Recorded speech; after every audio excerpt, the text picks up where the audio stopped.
One of the biggest complaints and concerns about the pandemic when it comes to education is its effect on grades. School districts that are doing a version of traditional testing and are sharing those grades, because not all are publishing concerningly low numbers. Parents recently brought that up at a school board meeting in Visalia, wondering what's being done about it. They were worse than predicted. In 2018-19, 50% of our students met the standards in the English literacy ELA component. In 2021 and 22 school year, these test scores reflected an 8.4% decline in proficiency. It seems this is a rather important report that should have been made to the community.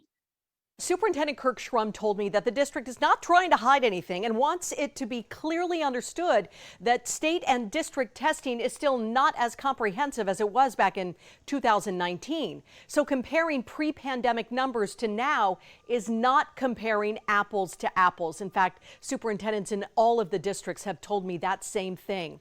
The tests in these pandemic years are shorter. They're administered differently than before the pandemic shutdown of schools. Still, the numbers do show a lot of work needs to be done to help students' comprehension.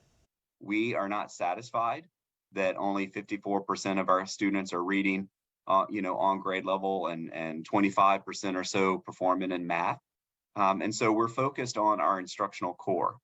We're focused on getting back to good quality first instruction. We're focused on providing teachers the skills, the resources, the development to be able to do that.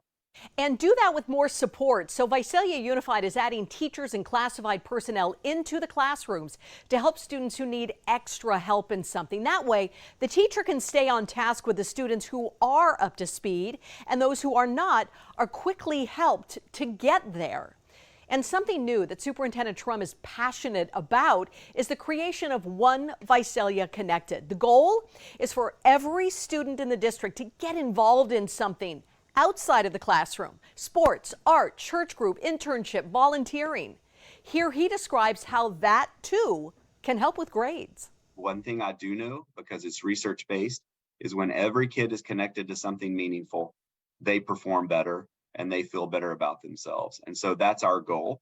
We want every student in Visalia Unified to be connected. And I would guarantee you, if we do that, we will see some of the challenges disappear. Another thing they are doing, as many school districts are, is adding chat-based tutoring at any time of day or night. And there will be classes during winter break to help those who need it. In Sanger Unified, things got heated at Tuesday night's board meeting after the recent removal of all displays of anything not related to the subject matter taught in classrooms.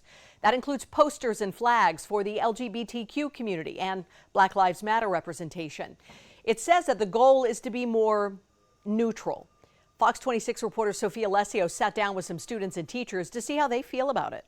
Obviously, they don't care about their students, even though they claim to. They don't care about them at all. In a very heated board meeting Tuesday night, Sanger Unified School District enforced anything in the classroom not curriculum related, including flags representing the LGBTQ+ community and Black Lives Matter, were not allowed in the classroom. Removing the pride flag, it's a symbol of a welcome space for our kiddos, and I think it's just wrong to do. I also spoke to a couple students in the Sanger School District who said they're not surprised. Very upset, but this was something that oh yeah, this totally sounds like something that these people would do. The Sanger School District sent Fox 26 a statement about its decision, saying in part, "Our first priority is to ensure the core curriculum is taught and is showcased in the classroom, and that every student feels safe to be there and to learn. Regarding the items that are placed in the classroom that are not part of the core curriculum material taught, the district's policy has always been specific. Classrooms should reflect the subject matter content."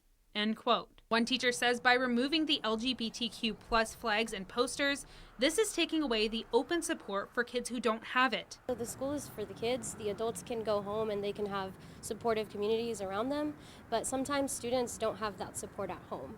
And so I think that's why it's even more important to make sure that our schools are inclusive and that we value our kids and we see them and validate their identities. But others took to social media stating, "Old Glory is the only flag you need. Only the American flag should be displayed." Yep, that's right, the American flag only. Maybe there should be no flags at all in the classrooms. Even though the policy was put in place according to Sanger Unified School District to be neutral, students say the board members just don't care for their students' opinions. They aren't listening to what we have to say, and I think just us having to go do those speeches yesterday only proves that. And if this ban isn't lifted, it's proving that they don't care about their students. And why would we want to be part of a community, go to a school that doesn't respect us, doesn't recognize us? Students tell Fox 26 they hope the school board reconsiders its decision. Clovis Unified is also deciding to monitor and limit the things that teachers can keep in their workspace. The Association of Clovis Educators is threatening legal action, saying that the policy infringes on free speech, according to a letter sent to the school district on behalf of the association. Now, we posted a poll on our website asking if you agree with Sanger Unified's decision. Just search for the story or scan the QR code you see right there on your screen to join in this conversation. And we'll check the results later throughout Great Day. If you have a story to tell about a crisis at your school or how people are working together to overcome challenges, call us at the number you see on your screen, or you can email us at kmphclassroomtips@gmail.com.